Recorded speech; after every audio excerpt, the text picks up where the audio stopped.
So I had Robert Kennedy on my show in April of 2020 when we couldn't talk about anything on YouTube. We had to run him on our digital freedom platform. And I walked into that with my MIT education thinking that anything science-based was the right thing to do, AKA vaccines. And Right. Robert, I spent 90 minutes with Robert, and after he explained to me the lack of liability of these major pharmaceutical companies and walked me through the history, and he's an extremely intelligent guy. He Yep. understands history, political history. He's got figures and facts, that come right to the surface whenever he wants them. And at the end of that, he had convinced me and changed my mind almost completely. And I had another interview with him later, but I was always deeply impressed with Robert.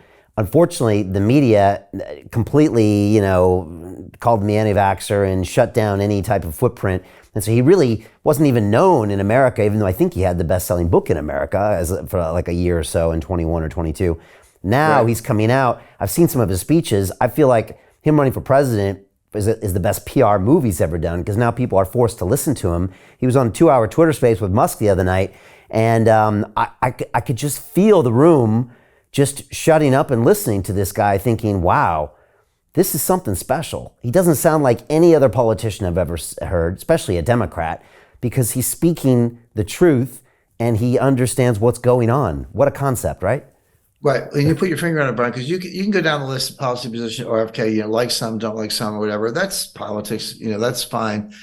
But the appeal and the reason for his success so far is he's speaking the truth. Yeah. There's politicians and the media, they're just full of lies. Spin would be putting it kindly. I would say lies.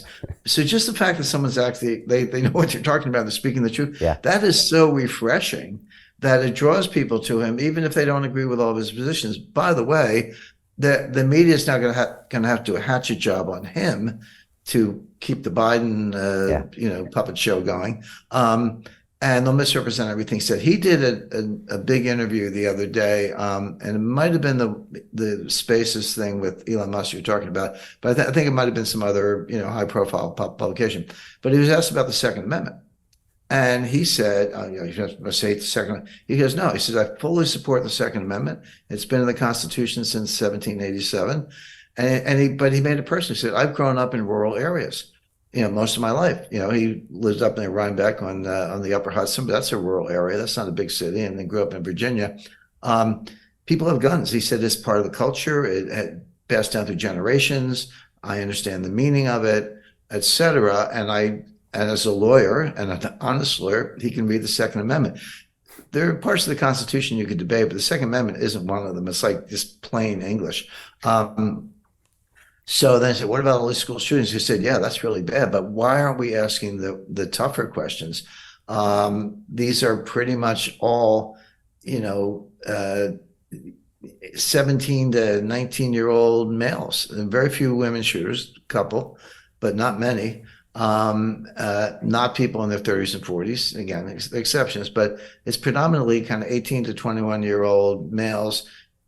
He said, why are we looking at broken homes? Why are we looking at the drugs? Why is it that adolescents and teenagers in America are being swamped with pharmaceuticals, antidepressants, ADHD suppressors, Valium,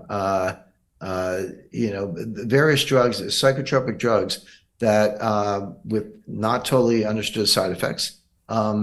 You're taking 2 or more of them. What are the interactions? They haven't been studied. And he's very practical. He said, read the labels. They say may cause suicidal and violent behavior. It says that on the label. So we're feeding our kids, these drugs by the billions. They're sitting there playing video games for 10 years, mostly violent video games. And then we're surprised and they pick up a gun and shoot people. They probably think they're in a video game. So he said, that's what we should be addressing. Why are we looking at the pharmaceutical companies? Why are we looking at the broken homes? Why aren't we looking at video game manufacturers? So those are things not protected by the Second Amendment that are much more likely to be the cause, or certainly the correlations are very high. It needs more research. But that is such a sober, smart, I've asked myself the same question, but that's such a smart approach to a serious problem. He doesn't wave the problem away. he said it's not the guns, it's the drugs and the behavior and the video games and the broken homes. Yeah. And I think he's right. But I so think that's the kind of thing that appeals to people. I just want to alert everyone to an important video that you've just recorded that will not be available to the public. Here, you discuss the upcoming geopolitical shockwave of what you call the most significant development in international finance since 1971. But then you explain how anyone can position themselves to profit from this crisis.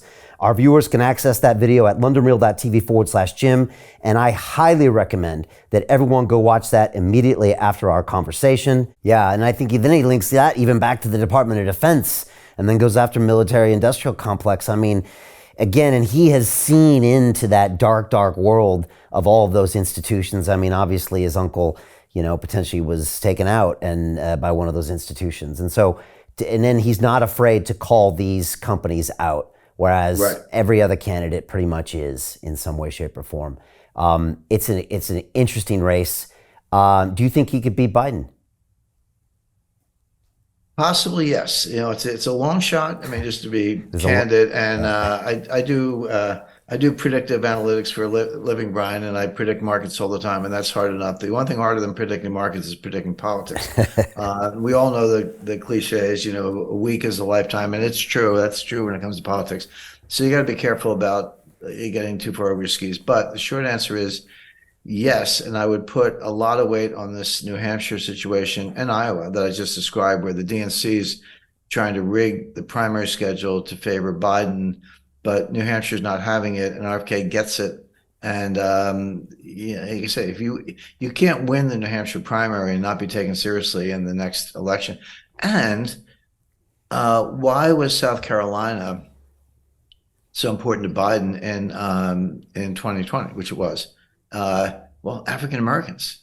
Well, there's a lot of affection for the Kennedy family. I mean, John Kennedy, before he died, was working on the Civil Rights Act. Okay, Johnson passed it, and credit to Johnson for that. But Kennedy was going down that road. Kennedy was talking to Martin Luther King on a regular basis. RFK, RFK Jr.'s father, was, taking the lead in civil rights. We weren't where we needed to be. We hadn't come far enough as a country. But Kennedy started moving in that direction. So and then, of course, Teddy Kennedy, wasn't president, but had, 6 terms as a U.S. senator.